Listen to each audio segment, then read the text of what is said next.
Get him out, get him out. Get him some air, get him some air.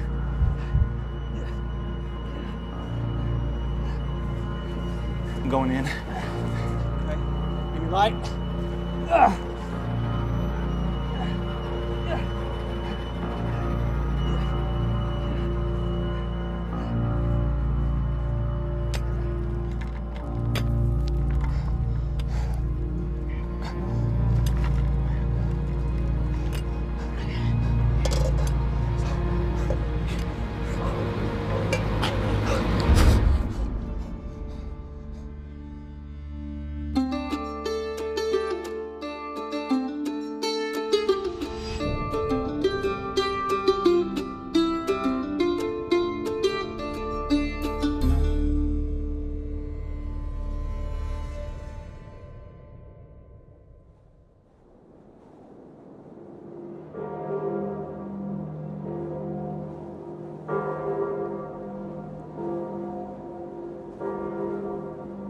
It is the winter of 1863, and in Richmond's Libby Prison, Union captives face another day of deprivation. None of the castles and dungeons of Europe have a stranger or sadder history than this. Many a heart has been wrung, many a spirit broken, many a noble soul has there breathed out its last sigh.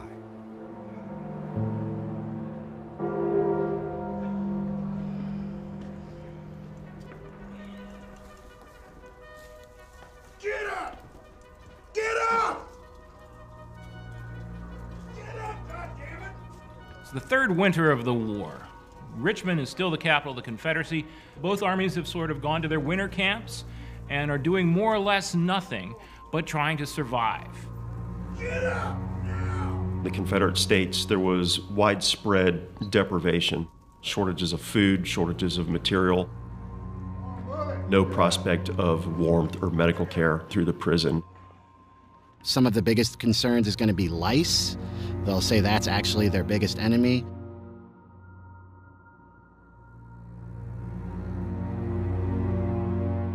Richmond is growing restless. The well-being of the prisoners from the United States Army is the least of the Confederacy's concerns. Good morning, you know the drill. They are just numbers. Let's go. Libby Prison was built specifically to house Union officers, 10. men like Captain Andrew G. Hamilton, Here. 12. Captain Isaac N. Johnston, and Colonel Thomas Rose.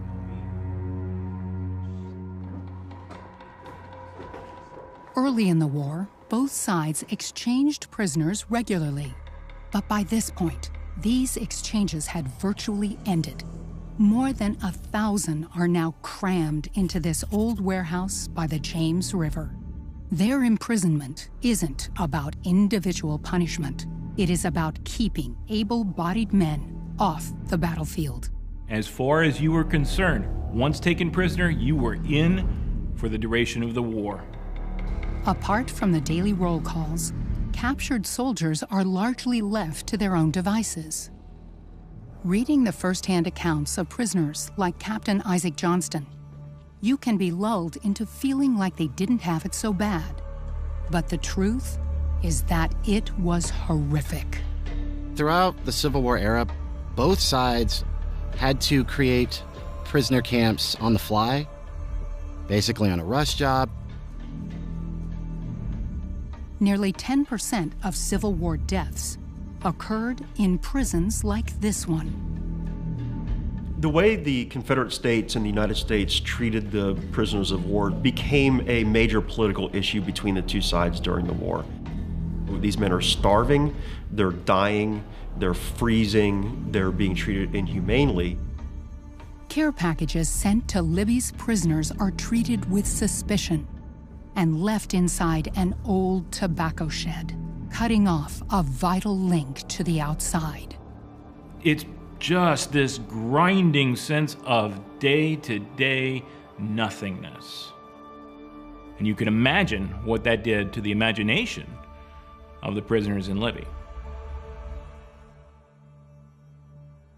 I know something of battle. I am familiar with the long and weary march, the want of food and thirst. I've been stretched, almost lifeless. Months of sad and weary, hopeless captivity. Should I be a prisoner in the hands of the foe? Lie helpless amongst the dying?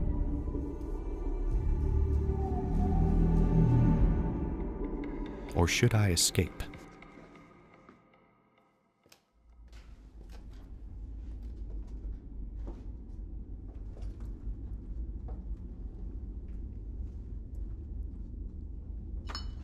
Hello?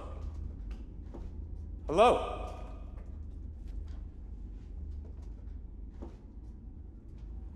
Major Hamilton.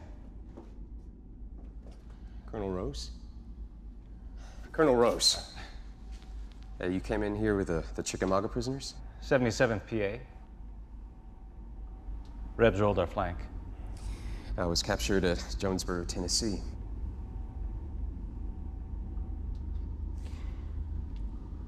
What brings you down here, Colonel? It isn't uncommon for guards to plant spies among the prisoners, so they need to be careful. So Colonel Rose bumps into A.G. Hamilton and realized that they needed to pair up. I estimate the river's about 45 feet that way. I think the sewer line is probably about 10 feet down, running along Canal Street. You think we can do it? I think we can. I built homes back before the war, so I think I can handle this. Do you have some men you can trust? I got a few men. Rose and Hamilton are going to attempt the impossible. Escape from Libby Prison. 20. Here. 21. Here. Captain Hamilton's plan had been adopted. Solemn pledge was taken to reveal it to none other. If word got out, and the prison population in general knew about this, they could endanger the entire mission. And this could all come to naught. The prisoners sleep on the upper floors and have access to a kitchen on the lower floor, between a makeshift hospital and a room occupied by the prison's rebel commanders. On one side of the cellar, the quarters for captive African Americans. On the other, a storage area that has been sealed off from the upper floors. And in between, the notorious dungeon where guards send prisoners when they want to deliver a strong message. And the entire prison is guarded by sentries and dogs. What Rose and Hamilton understood immediately is that the only way out of Libby will be to dig a tunnel out of the east cellar. But first, they must get into the east cellar undetected. The noise coming from the nightly gathering in the kitchen provides the cover they need.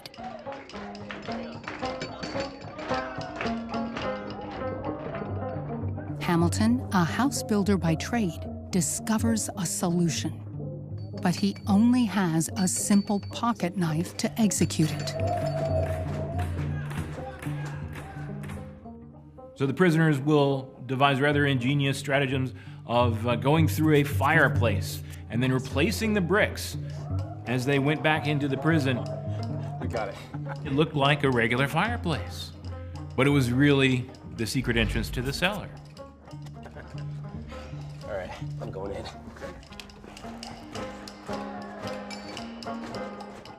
After 15 nights of work, Hamilton and Rose make it to the basement, where they are met with another surprise. Rats. Thousands of rats. You start to feel something and hear something scurrying around on the floor. Maybe this is the wall. Yeah, river's over this way. Right. The plan was to dig down and pass under the foundation. Then, change the direction and work parallel with the wall to a large sewer that passes down the canal street, and from there, make our escape. It's a dangerous plan. Even if they could make it outside the prison, they would still need to negotiate crowded city streets, rebel encampments, and vast swaths of nearby swampland. How are we gonna do it? They didn't have any tools for tunneling. Well, we're gonna need a chisel to get through all that foundation. And so they would sneak off things like chisels, pen knives, case knives, pocket knives that they used to dig through. Spittoons for the dirt. We'll carry it out that They way. would grab a spittoon or a cuspidor. Any rope? We're gonna need a lot of rope. Probably around 200 or so feet. Hurry up. It's gonna take a while. Let's get some more guys on this. 86, 87, 88, 89, 90. Here. Set chisels. Welcome to Rat Hell, Mr. Rackle. The tunneling team grows to include J.F. Gallagher and a handful of others. They are monitored closely by prison clerk Erastus Ross. With this many enemy soldiers held so close to the Capitol, the Confederates could not let their guard down. Basically, his main job was accountability. How many prisoners do we have? If Ross's count is off, the whole prison would go into lockdown, and what little autonomy the prisoners maintained could be lost. We hit water! The tunnel's not gonna work! They've dug too deep. Water from a nearby canal begins to seep in. Our first plan of escape being thwarted, no time was lost in devising another. A second effort was made, passing through the outer wall to the large sewer in front.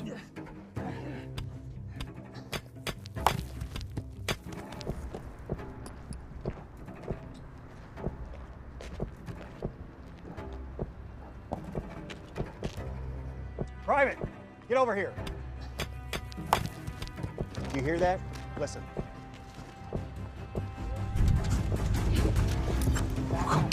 Might just be a big rat. Another attempt was to escape by the sewer leading from the kitchen.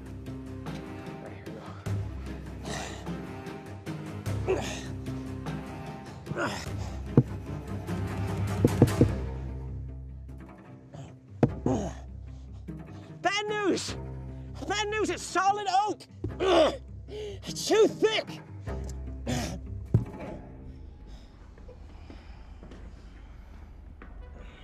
3 attempts, 3 failures. Roll call, wake up!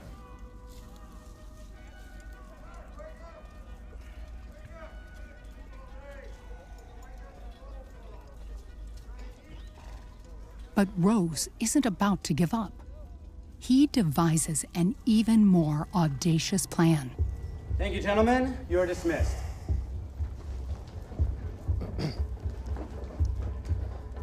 Ross, I need to talk to you about the boxes. Our men are hungry.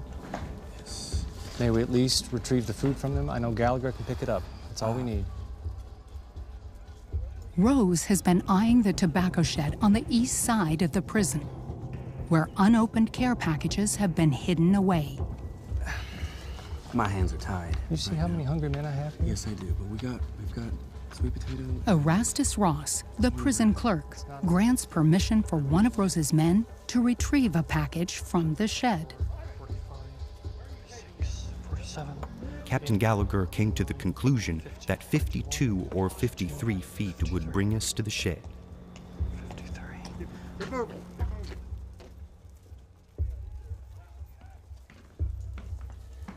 38 days after they first begin chipping away at Libby's brickwork, the team begins their next escape attempt. What'd you find out, Gallagher? I walked it out. It's about 53 feet. It's the longest, most daring tunnel yet. They are digging blind. They won't know if they've reached the shed until they break through the surface. We work in 3 teams of 5. But we don't stop until we come out from under that tobacco shed.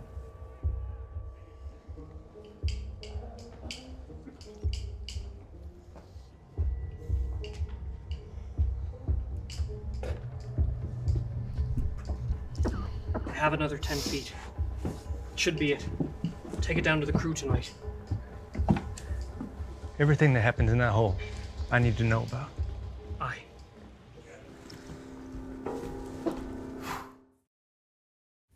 All right, everybody, midday roll. Get up. Heavy formation. Got spittoons. Standing back. Standing back. 1, here, 3, here, 4, here, 5, here. After penetrating some distance, the task became very painful. Air. It was impossible to breathe the air of the tunnel for many minutes together. 4 persons were necessary to keep the work moving. 56, 57, here. While the tunnel continues to grow, the digging team takes on an increasingly risky strategy. They dig around the clock. Sergeant, we've heard of some attempted escapes, so I need a named roll call. Yes, sir.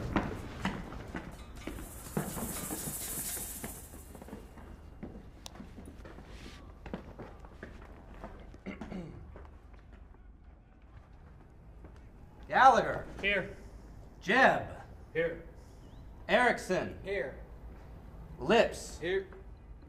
Ballou. Drew Casey. Here. Johnston. Johnston. Johnston. Colonel, where is Johnston? It was thought best that I should remain down in the cellar till the tunnel was completed.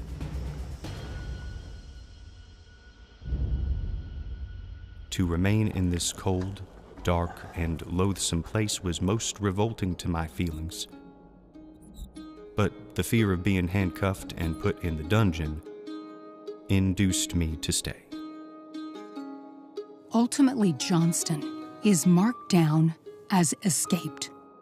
There is no going back now. In response to Johnston's missing roll call, security tightens inside Libby Prison. The same is happening around Richmond. The war is not going well for the Confederacy. Richmond is still the capital of the Confederacy. The Union Army of the Potomac is still very much interested in Richmond, as are the Army of Northern Virginia in defending it. Confederate armies still remained in the field and still held the United States armies at bay. There were newspaper articles in Richmond papers and in northern newspapers that were arguing over the condition of prisoners in Libby. The idea was to try to rescue these people because the newspaper reports were so dire about their condition. The prisoners aren't allowed outside, but it is clear that messages are getting in and out. Most people forget that there was a large and active Union underground. Prisoners were able to remain connected to the outside world because, unsurprisingly, there were numerous enslaved people either working nearby or even sometimes working at the camps themselves that would help, on occasion, to provide information, maybe even provide insight on possible avenues to escape. The war for freedom, the war for patriotism was always personal for Black people in the United States. While the Confederates search for the source of the leaks on the upper floors, they don't realize that information is also being traded between captives in Libby's cellar and the servants and enslaved people passing by the prison day to day. What the prisoners discovered was a pre-existing system of individuals who were expert at evading the surveillance of white people. The risk for Black people, free or enslaved, was everything. Ultimately, their lives.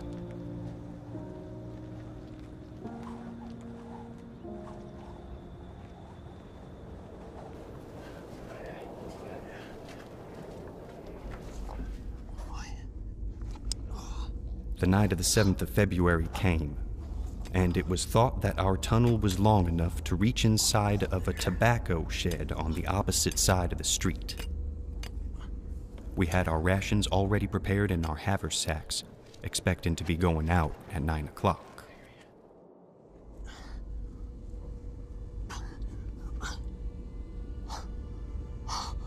'53. 53, please! Can't hear.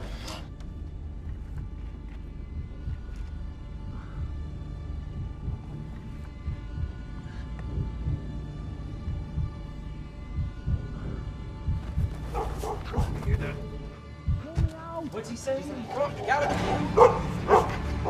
Somebody calm these damn dogs down. What the hell are they working Get out. Success? No, all is lost. I made a hole, a small opening on the outside of the shed. It was within a few feet of the sentinel who was on guard. They'll soon be here to arrest us. Go! Go, hurry! I'm Taroko. I'll stay here with Justin. All right. Come on, we gotta clear it. Let's go.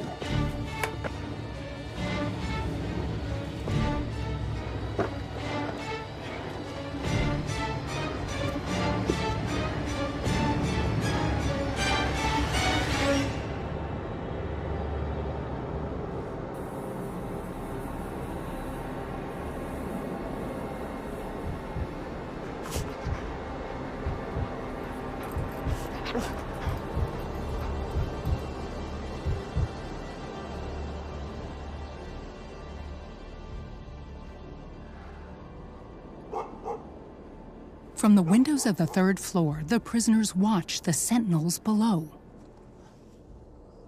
In spite of the commotion, they did not discover the hole, and the prisoners quickly worked to cover their tracks with a pair of pants and some carefully placed dirt.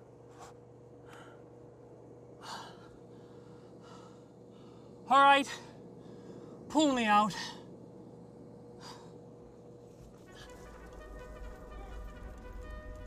The next night, the mining operations were resumed.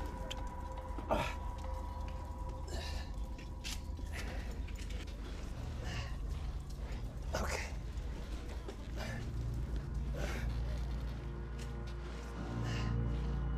Okay.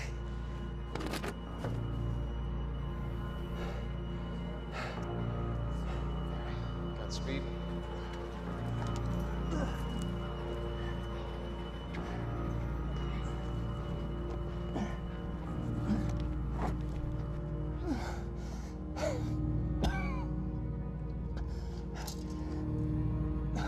More air!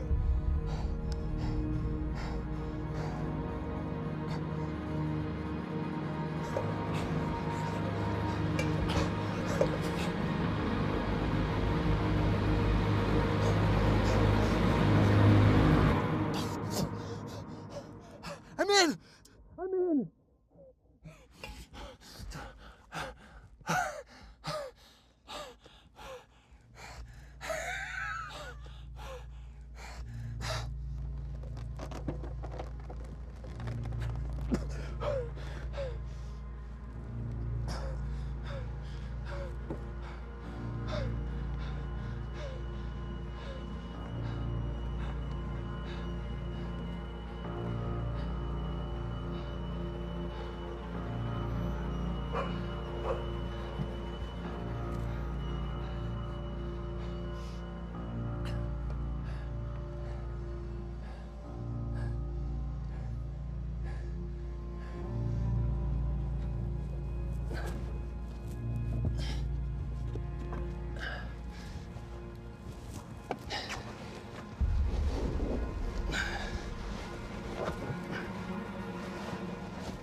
I made it.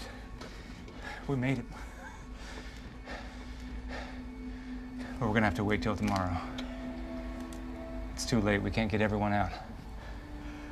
Mr. Rose, I don't know if I can do another night. No, I need you to close up the shop. I need you to close up. Tomorrow night. Tomorrow. Come on. One more.